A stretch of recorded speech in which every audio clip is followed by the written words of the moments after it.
juga klarifikasi, tidak pernah siapapun yang ingin RDPU dengan Komisi 2 khususnya menghambat-hambat. Apalagi yang Bapak katakan tadi berbelit-belit, tidak ada itu. Kalau ada, tolong sebutkan nama daripada staf kami ini. Baik Bapak Ibu sekalian, pertama kami ucapkan terima kasih ya atas aspirasi yang seluruh disampaikan oleh Bapak Ibu tadi, yang sebenarnya seperti yang saya katakan di awal, kami sudah sangat paham karena di hari pertama kami berada di sini, aspirasi yang Bapak Ibu sampaikan ini sudah kami dengar. Bahkan sebelum kami di sini pun itu sudah dalam catatan-catatan di sekretariat itu sudah seringkali disampaikan.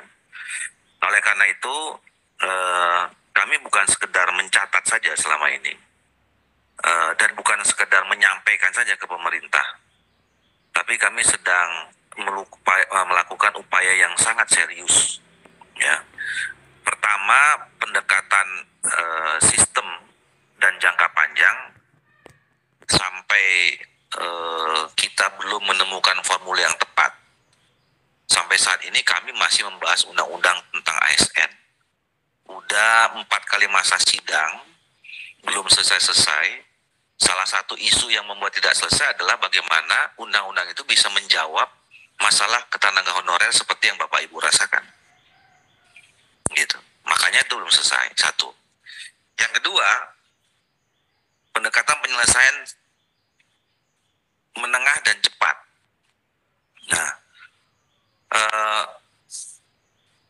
kami selalu ya mendiskusikan. Nah, alhamdulillah ini informasi, tapi ini juga masih di exercise ya. Kami di pimpinan dan Kapoksi itu sudah 3 kali, dua kali ketemu dengan Menteri Pendayaan Aparatur Negara untuk mencari formula yang paling tepat bagaimana menyelesaikan masalah Bapak Ibu sekalian. Ya. Dan sebelum itu kami sebenarnya juga sudah mendorong supaya DPR membentuk pansus. Ya. Kenapa pansus? Supaya karena ini lebih serius. Ya. Supaya pemerintah juga memperhatikan secara serius, dan pansus itu bergabungan antara bukan hanya Komisi 2 saja, tapi Komisi 2, Komisi 4, Komisi 8, 9, dan 10.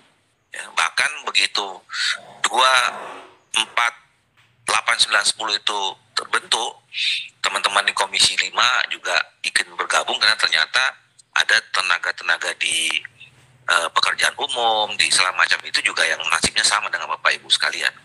Nah, jadi sebetulnya suara DPR ini sudah sangat kuat dorongannya untuk menyelesaikan masalah yang Bapak Ibu dihadapi selama ini. Nah,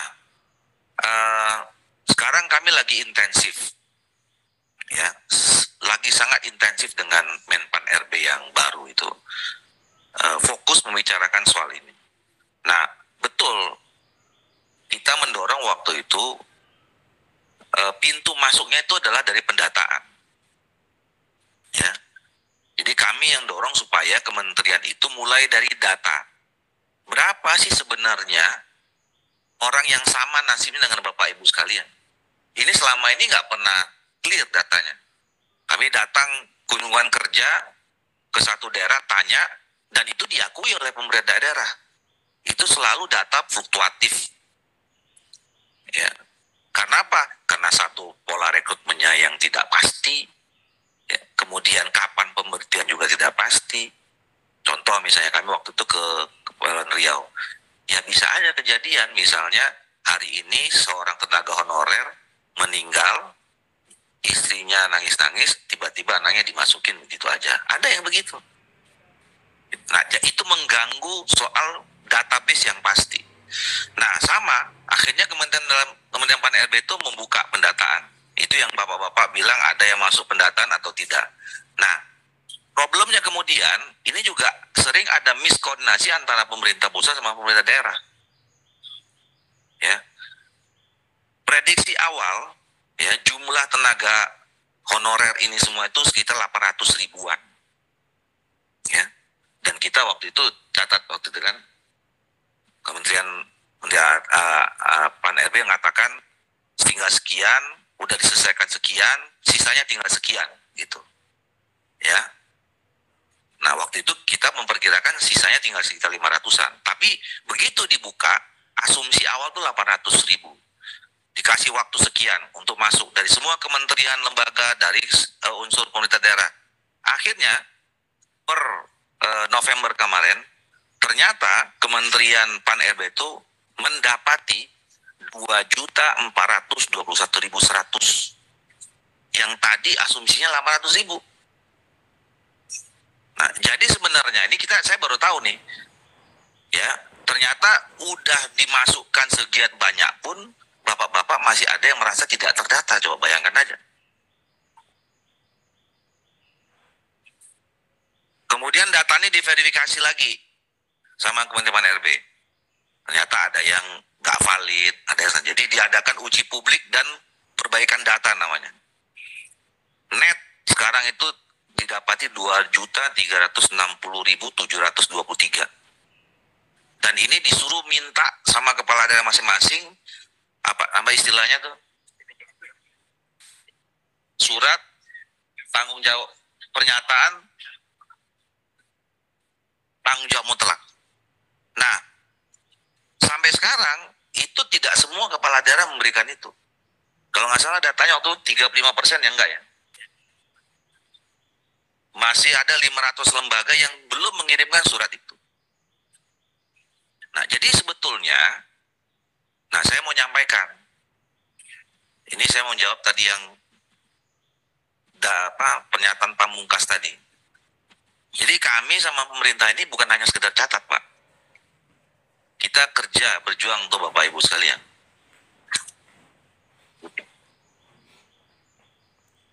Nah, sekarang pemerintah sudah punya formula yang menyelesaikan ini. Tapi harus di-exercise. Makanya kita belum membuat rapat kerja. Ya. Karena harus dikoordinasikan dengan kepala-kepala daerah tadi itu. Dengan asosiasi pemerintah gubernur, dengan asosiasi pemerintah kabupaten, dengan kota. Membangun komitmen. Ya, membangun komitmen bagaimana menyelesaikan yang sekarang ada dan kemudian bagaimana pola perekrutan ke depan dan pertanggungjawabannya. Nah, jadi saya ingin menyampaikan dalam kesempatan ini, sekarang mudah-mudahan berdoa saja kita dalam masa-masa akhir untuk menyelesaikan ini secara tuntas. Ya, mudah-mudahan formula yang sekarang sedang dirumuskan dan dieksersis oleh pemerintah itu bisa diterima oleh semua pihak. Ya, saya tidak tahu apakah nanti formula itu bisa memuaskan kita semua atau tidak. Nanti kita lihat. Tapi kami sedang bekerja untuk itu. Ya, jadi kita membutuhkan 1 atau 2 kali lagi konsinyering, ya, baru nanti kita bicarakan secara resmi di rapat kerja dengan Menteri Pan-RB. Nah, jadi itu situasi yang sekarang sedang kita lalui. Jadi intinya kami ini ingin supaya bapak-bapak keluar cepat dengan masalah. Tapi ini tidak mudah. Jadi jangankan bicara soal siapa yang bertanggung jawab, bicara data saja kita belum tidak klop. Makanya tadi saya bilang ini kan direkam ya, live streaming. Tadi kita lupa, harusnya kita undang perwakilan dari Kementerian Pan-RB.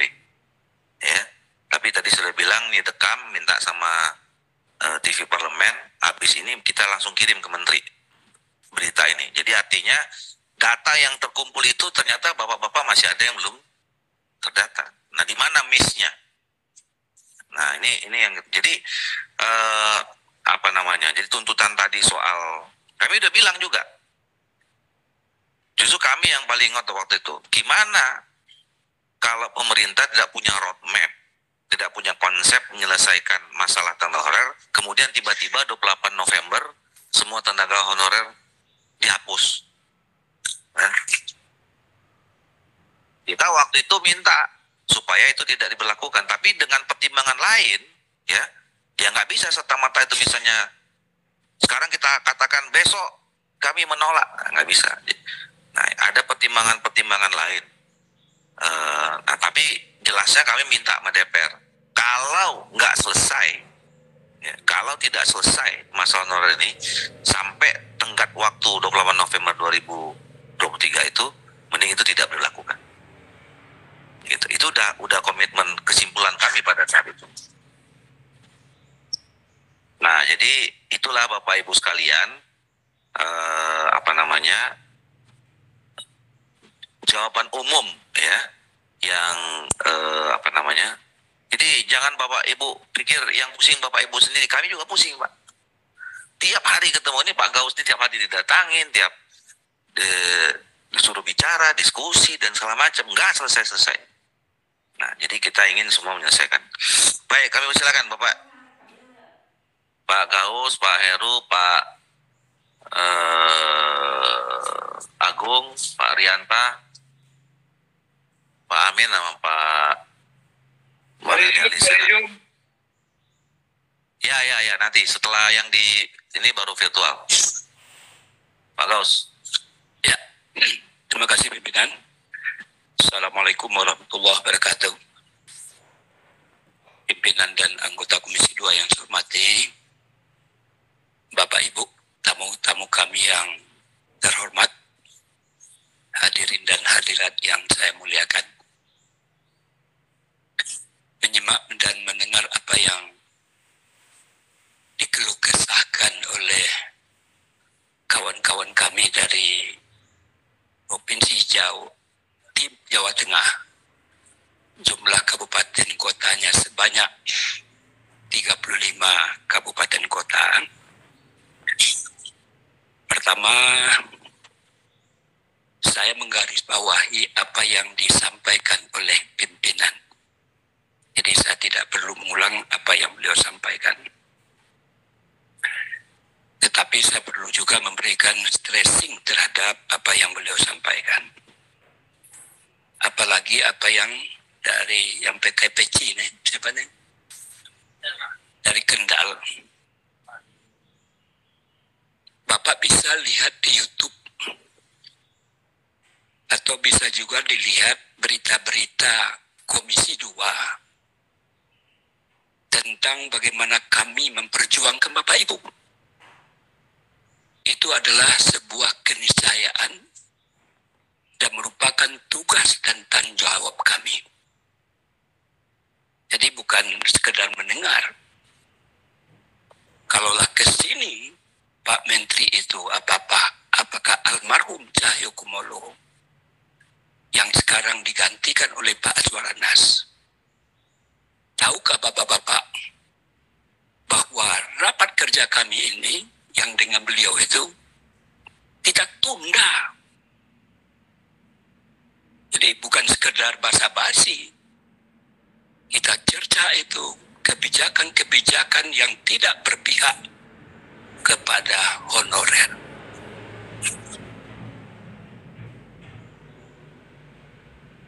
Jadi rapat kami itu belum selesai. Sudah 3 kali apa yang disampaikan oleh ketua. Begitu serius kami Pak. Pertama kami jadi tugaskan di sini tahun 2019. Bapak ini mungkin yang nomor sekian nih Pak. Dan saya perlu juga klarifikasi, tidak pernah siapapun yang ingin RDPU dengan Komisi 2 khususnya menghambat-hambat. Apalagi yang Bapak katakan tadi berbelit-belit. Tidak ada itu. Kalau ada, tolong sebutkan nama daripada staf kami ini. Malah kawan-kawan yang bapak-bapak sebelumnya terkaget-kaget. Kami yang mengundang. Bukan dia yang minta diundang. Bukan dia yang minta datang ke sini. Kami yang minta. Dalam berbagai persoalan sesuai dengan tupoksi kami. Apakah masalah pertanahan, masalah honorer, dan lain sebagainya. Apalagi bapak-bapak saya merasa prihatin apa yang bapak sampaikan. Saya sebelum keluar SKPNS saya juga honorer di perpustakaan di kampus ketika itu merasakan pahit getirnya. Apalagi bapak-bapak yang mengilustrasikan tadi. Bisa kalau saya ilustrasikan ini menangis ya Bapak Ibu. Jadi jangan dituduh kami ini sekedar mendengar, dan untuk bukti nyata itu lihat di YouTube.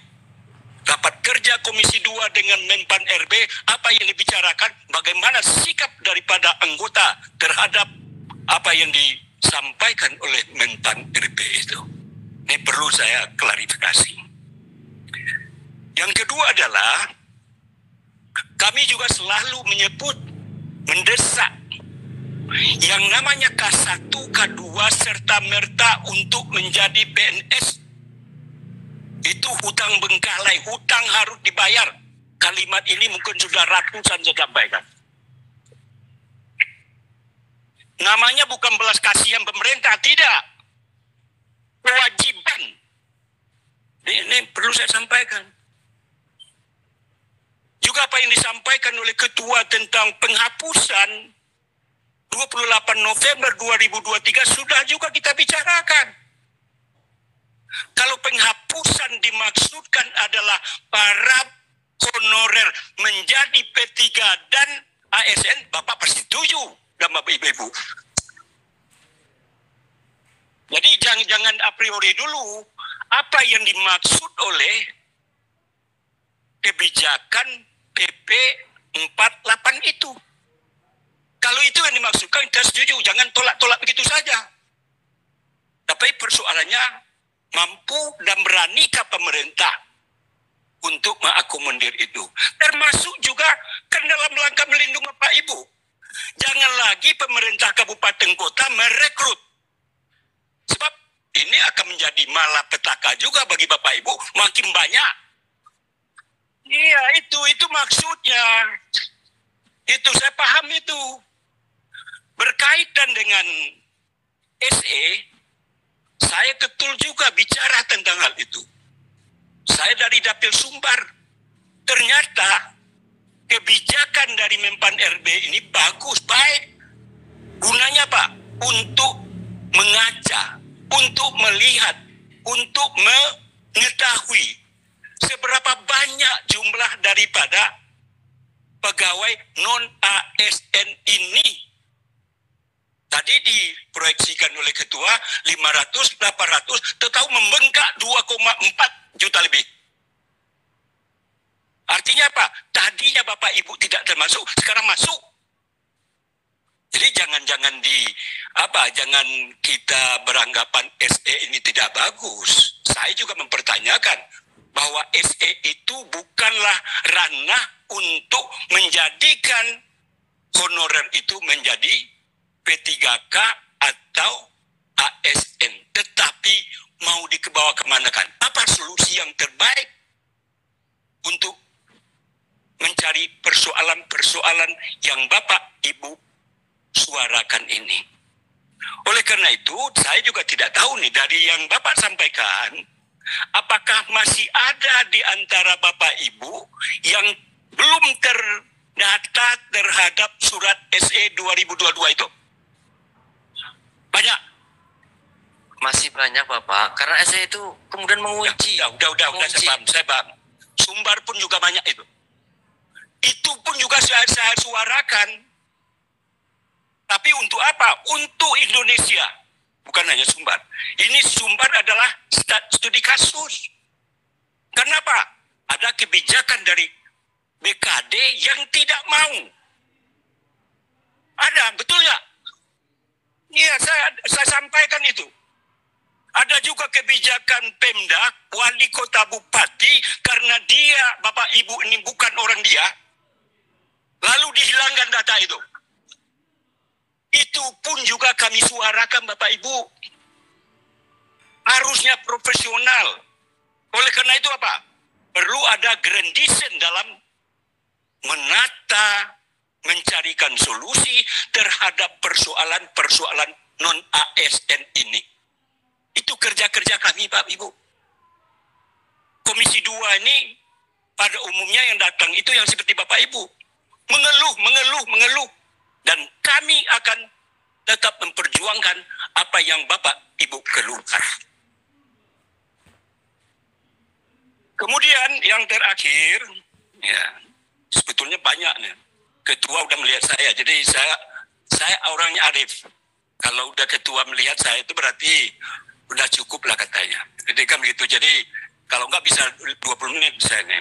Jadi karena banyak yang akan bicara, jadi saran saya adalah kalau memang betul apa yang Bapak Ibu sampaikan, masih banyak di antara kawan-kawan kita dalam SE 2022 itu datanya belum terinput oleh BKD karena permainan dan macam-macam tadi. Tolong, kan ada ketuanya nih. Dari kabupaten kota, kabupaten ini, Suplano, tolong dikumpulkan yang tidak terdata.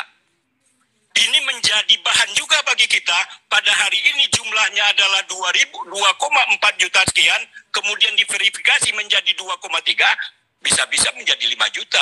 Ini baru contoh soal Jawa Tengah. Saya sampaikan tadi, Sumatera Barat juga banyak. Nah, supaya berdaya guna, berhasil guna pertemuan kita, jadi bukan sekedar mendengarkan saja, tidak. Saya menantang Bapak Ibu sekarang. Kapan bisa Bapak Ibu melakukan pendataan kawan-kawan yang non-ASN yang belum terdata sesuai dengan surat SE 2022 itu, bekerjalah Bapak-Bapak untuk kepentingan kawan-kawan Bapak, bukan hanya untuk Bapak. Nah, kirimkan kepada Komisi 2. Bisa tembusannya kepada Menteri Menpan RB tersebut, bahwa banyak bengkalai yang harus diselesaikan oleh pemerintah berkaitan terhadap bagaimana non-ASN ini dicarikan jalan keluar yang terbaik. Barangkali demikian pimpinan, terima kasih. Assalamualaikum warahmatullahi wabarakatuh. Assalamualaikum warahmatullahi wabarakatuh. Terima kasih Pak Gaus.